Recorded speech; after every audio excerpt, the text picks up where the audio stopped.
Let's try this again, shall we? If you saw part 3 of my homeschool planning pep talk series, you saw my note that as I was editing the video, I realized the sound had cut out, leaving off the final 20 minutes.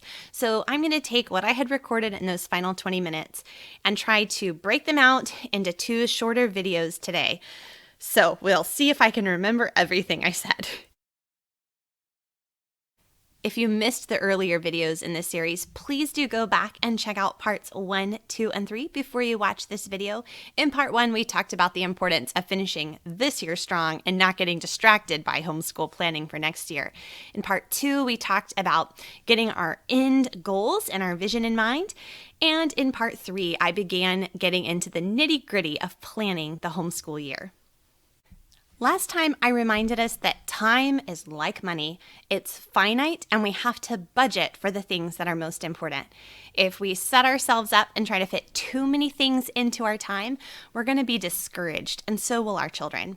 But maybe there are things that you really want to fit into the time plan. You want to fit them into your budget, but you're just not sure how to make it happen. And that's where we moved to step 3 of big picture homeschool planning. Find creative ways to include the things that are important to you, even if they don't initially seem to fit in the time budget. Going back to our money budget kind of metaphor, you may really love a good steak. Of course, you can't have a good steak every day for dinner, but you can find ways to plan that special occasion meal into your dinner plans. So, in the same way, there may be things that maybe you can't do every single day in your homeschool, but you can find ways to include those priorities. One way you can do this is by block scheduling. With block scheduling, you may focus on one subject or topic per month and not worry about some of the others. So maybe one month you really go all in on history, and the next month you go all in on science, and you don't try to do both things at the same time. Another option is to use a loop planning schedule. With loop planning, say you have 5 things you want to do. You can't do all 5 every day, but you can just do the first one on the first day, the second one on the second day, and so on. When you get to the end of the list, you just start back at the beginning. You don't necessarily assign a particular item to a particular day. You just do the next thing. Doing the next thing is kind of one of my favorite parts of homeschool planning. I think it keeps things a lot simpler.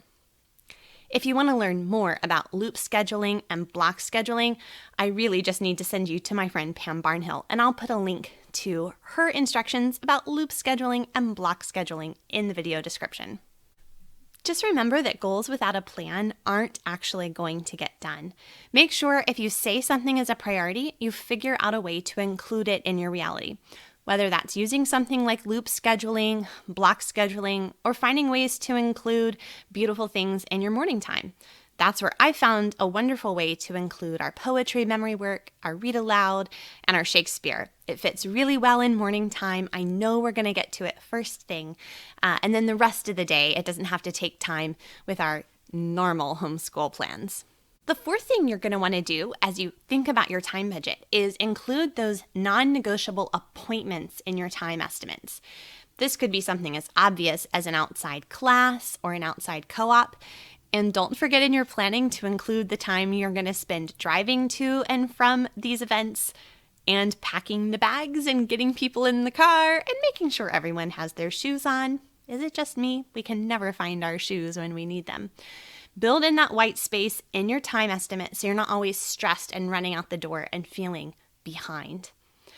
But not only those outside classes and activities, which kind of are, I guess, maybe a little more obvious to include as appointments in your plan, but you might also want to include things like exercise time for mom or time for you to have a little alone time to read a book. Maybe just 15 minutes a day. If you put it in your plan and you make an appointment with yourself, you may find it easier to actually get to it. Maybe not every day because we all know things come up, but if you have it on the plan, it'll be a lot more likely to actually happen. Finally, as you think about the time and the arrangement of your time and the budgeting of your time every week, translate that kind of big picture thinking to the actual way that you create your checklists for your kids. Now, this is what has worked well for us, and I know it may not work the same way for every family, but I think you may be surprised. At least give it a try and see what you think. What I like to do is create a weekly checklist for my kids that follows a pattern, not specific page numbers. So I just feel like if I put specific page numbers on specific days, I would be constantly stressed, feeling like we were behind or we weren't getting to everything that I had planned for the day. And those page numbers would just feel looming over me like dictators in my homeschool. So instead, I like to remember that the homeschool plan is my tool, not my master, and I'm the one in charge. So what I like to do is create that weekly checklist that can be reproducible for any given week. And I do this looking back at those goals I set for each individual subject. I'm much more concerned with faithful consistency than I am with the certain amount of work we do per day. So for math, for example, I'm going to put, math for the kid and then Monday, Tuesday, Wednesday, Thursday, Friday on their checklist. And every day they do math, they're going to mark off that day of the week. Different children may have different goals that I've set for them, either a time goal or a chapter goal. Not a chapter goal like a whole chapter, but like a worksheet goal. And I'm going to be able to look at the end of the week and see how consistent they were every day. That also gives us the flexibility that if a chapter or a topic is a little bit more challenging, we can slow down and not feel like we're getting behind because we'll have still put that consistent, faithful duty in every day. And just because we only did a few problems one day doesn't really matter. We were being consistent, and that's really important to me. Other things I may not necessarily want the kids to do every single day, but maybe I want a certain number to be done by the end of the week. This often happens with things like reading journal assignments or things like that. And I might say, at the end of the week, I want 3 reading journal pages turned in. A child can decide to do those all in one day or spread it out, and different personalities certainly choose to do different things there. But not only is this giving us flexibility in the day-to-day of the week with our schedule, but it's also actually teaching the children to plan ahead and think about those long-term goals and work backwards in their week. Now, when children are very young, we're going to be a lot more hands-on and modeling for them and kind of teaching them how to do this.